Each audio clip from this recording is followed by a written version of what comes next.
ऐसे जो नाम है, कुछ ऐसे नाम को देखते हैं। सबसे पहला नाम तो तेजस्वी यादव राघोपुर से चुनाव लड़ रहे हैं और exit poll, JBC exit poll कहता है कि ये चुनाव जीतने जा रहे हैं, चुनाव जीत सकते हैं। आगे जरा जल्दी जल्दी दिखाइए, समय कम है और बहुत सारे वीआईपी की जो कतार है, जो लिस्ट है, बहुत लंबी है। जरा देखिए, सम्राट चौधरी, इनके बारे में भी ये कहा जा रहा है कि ये भी चुनाव जीत सकते हैं और जेबीसी एग्जिट पोल कह रहा है कि इनको चुनाव जीतने में कोई बहुत दिक्कत का सामना नहीं करना पड़ेगा। विजय चौधरी जेडीयू के कद्दावर नेता हैं, ये भी चुनाव जीतने जा रहे हैं एग्जिट पोल के हिसाब से। आगे बढ़िए, जल्दी जल्दी दिखाइए। सराय रंजन से चुनाव लड़ रहे हैं विजय चौधरी। इसके मोकामा जो कि कहा जाए तो ये इस बार चुनाव में सबसे ज्यादा जिस सीट की चर्चा और जिस नेता की चर्चा हो रही थी वो यही अनंत सिंह है। अनंत सिंह मोकामा से चुनाव लड़ रहे थे और वो चुनाव जीतने जा रहे हैं तमाम सवालों के बावजूद, तमाम हो हल्ला हंगामे के बावजूद। कुम्हरार से केसी सिन्हा है जो कि जन सुराज के टिकट पर लड़ रहे हैं और केसी सिन्हा की जो ख्याति है वो एक बड़े अच्छे मैथ टीचर के रूप में रही है और लाखों बच्चे इनकी किताबें पढ़कर, इनसे पढ़कर दुनिया में बहुत नाम कमाया है। जन सुराज के टिकट पर लड़ रहे थे, लेकिन कहा जा रहा है कि ये चुनाव हारने जा रहे हैं, कम से कम एग्जिट पोल तो यही कह रहा है। ये कुम्हरार, पटना की कुम्हरार सीट से चुनाव लड़ रहे थे।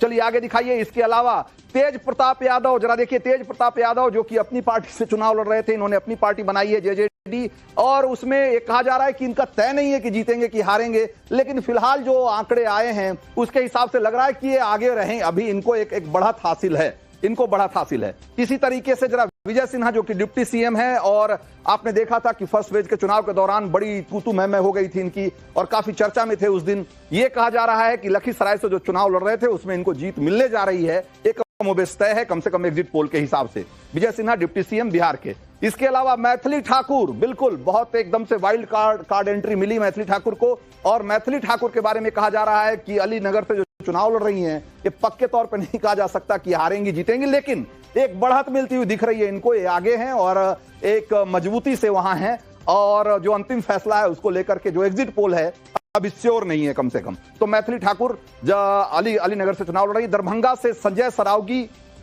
बीजेपी के बड़े नेता हैं राज्य की पॉलिटिक्स में, ये इनकी जीत पक्की मानी जा रही है एग्जिट पोल के हिसाब से। दरभंगा से चुनाव लड़ रहे हैं संजय सरावगी बीजेपी के टिकट पर। इसके अलावा जो बड़े चेहरे हैं उसमें रेणु देवी जो कि बेतिया से चुनाव लड़ रही हैं, वो बीजेपी के टिकट पर, इनकी भी जीत करीब करीब पक्की मानी जा रही है। और इसके अलावा कुछ और अगर नाम है तो जरा जल्दी जल्दी दिखाइए, समय कम है।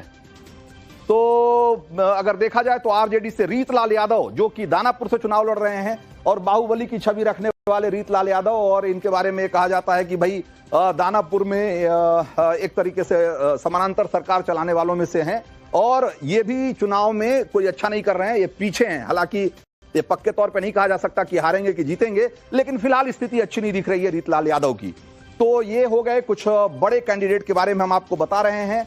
और जरा छपरा से देखिए, जो आरजेडी के टिकट पर खेसारी लाल यादव, भोजपुरी के सुपरस्टार माने जाते हैं, ये इनके बारे में सबसे चौंकाने वाली बात जो है वो ये है कि ये कहा जा रहा है कि ये चुनाव हार रहे हैं, जबकि ज्यादातर लोग ये मानते हैं या जो अमूमन आप बात करेंगे तो कहेंगे कि छपरा से तो खेसारी लाल यादव का जीतना तय है, लेकिन जो एग्जिट पोल है वो कह रहा है कि नहीं, छपरा से चुनाव हार जाएंगे या हार सकते हैं खेसारी लाल यादव, ये अपनी तमाम प्रसिद्धि के बावजूद।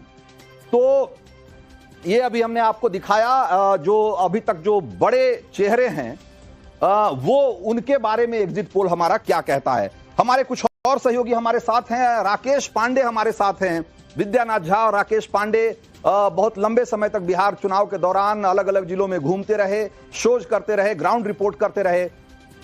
एक बार राकेश पांडे के पास चलते हैं। राकेश, ये जो आंकड़े हमने दिखाए और ये जो हमने कुछ चेहरे दिखाए, इनको देखने के बाद और आपका जो तजुर्बा रहा घूमने के बाद, कैसे दोनों को मिलाते हैं, कैसे कोलेट करते हैं दोनों? रंजीत जी देखिए, इलेक्शन यात्रा की शुरुआत मैंने बक्सर से की थी। बक्सर, भोजपुर, पटना, सारण, मुजफ्फरपुर, वैशाली, समस्तीपुर, दरभंगा, सहरसा, बेगूसराय तक मैं पहुंचा हुआ था और इसमें मैं 2 सीटों की बातचीत खासतौर पर कर लेता हूं, जिसमें आप 2 चेहरों की बातचीत कर लेते हैं। एक तो दरभंगा मैथिली ठाकुर का और दूसरा छपरा से मैं बातचीत कर लेता हूं, यानी सारण से मैं बातचीत कर लेता हूं, जहां से खेसारी लाल चुनावी मैदान में है। अगर ये एग्जिट पोल ये कह रहा है कि मैथिली ठाकुर जीतती हुई दिखाई दे रही है और खेसारी लाल हारते हुए दिखाई दे रहे हैं, तो इसकी 2 बड़ी वजह है। एक तो दरभंगा में मैथिली ठाकुर की जब वाइल्ड कार्ड एंट्री हुई थी तो जाहिर सी बात है वहां पर कैडर में बहुत नाराजगी थी, बहुत सारे लोग खिलाफत थे। तो दूसरी पार्टियों को यह सीखना चाहिए कि वहां की नाराजगी को कैसे मैनेज किया गया, कैसे सबको संतुष्ट किया गया। खुद बीजेपी की टॉप लीडरशिप ने लोगों से बातचीत की और कहा कि नहीं, आप लोग मैथिली ठाकुर को सपोर्ट करिए, और वो कैडर उनके साथ जाकर खड़ा हुआ। लाल यादव के बारे में क्या के साथ आप देखिए, खेसारी लाल यादव के बारे में क्या कहेंगे? समय कम है इसलिए मैं जल्दी जल्दी पूछ रहा हूँ आपसे। हाँ, मैं उसी पर आ रहा था, क्योंकि बीजेपी के अंदर कई सारे डिस्प्यूट थे। बीजेपी ने उन डिस्प्यूट के बाद भी अगर खेसारी लाल हारते हुए दिख रहे हैं तो फिर ये सोचना चाहिए आरजेडी को और खेसारी लाल को खुद सोचना चाहिए, क्योंकि राखी गुप्ता बहुत समय से और पार्टी पर उन्होंने बहुत खर्चा भी किया, वो निर्दलीय चुनावी मैदान में उतर गए। इसलिए मैं कह रहा हूं कि अगर खेसारी लाल हारते हुए दिखाई दे रहे हैं तो निश्चित तौर पर आरजेडी के लिए आत्मचिंतन का बहुत बड़ी वजह हो सकती है कि खेसारी लाल यादव जैसे इतना स्टार वैल्यू और सो कॉल्ड उनका गढ़ है, उसके बावजूद अगर चुनाव हार रहे हैं तो क्यों हार रहे हैं? बिल्कुल सही कहा आपने। अब जरा समय की कमी है इसलिए जल्दी जल्दी मैं आपको दिखाते हैं। तो हमने जेवीसी एग्जिट पोल के नतीजे आपको दिखाए थे, जरा पोलो पोल भी दिखाते हैं आपको कि जो बाकी एग्जिट पोल्स हैं वो क्या कह रहे हैं बिहार चुनाव को लेकर के। जरा देखिए, पीपल्स इनसाइट करके एक जो सर्वे एजेंसी है वो कह रही है कि एनडीए को 133 से 148 सीटें यानी कि ये भी बहुमत दे रही है। महागठबंधन को 87 से 102 सीटें, जेएसपी को अगेन 2 सीटें दे रही है। मतलब जेएसपी में अगर आप देखेंगे तो किसी भी सर्वे एजेंसी ने उनको 2 से ज्यादा सीटें नहीं दी है। तो एक बात को लेकर के कंसेंसस है, अदर्स भी कमोबेश एक ही रेंज में है। और अगर देखा जाए तो सारे जो एग्जिट पोल हैं वो कमोबेश आपको एक रेंज में दिखेंगे।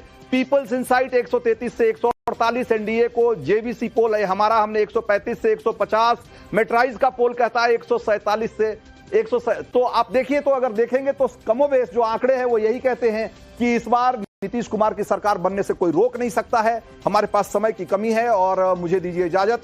ब्रेक के उस पार देखिए नवभारत का एजेंडा।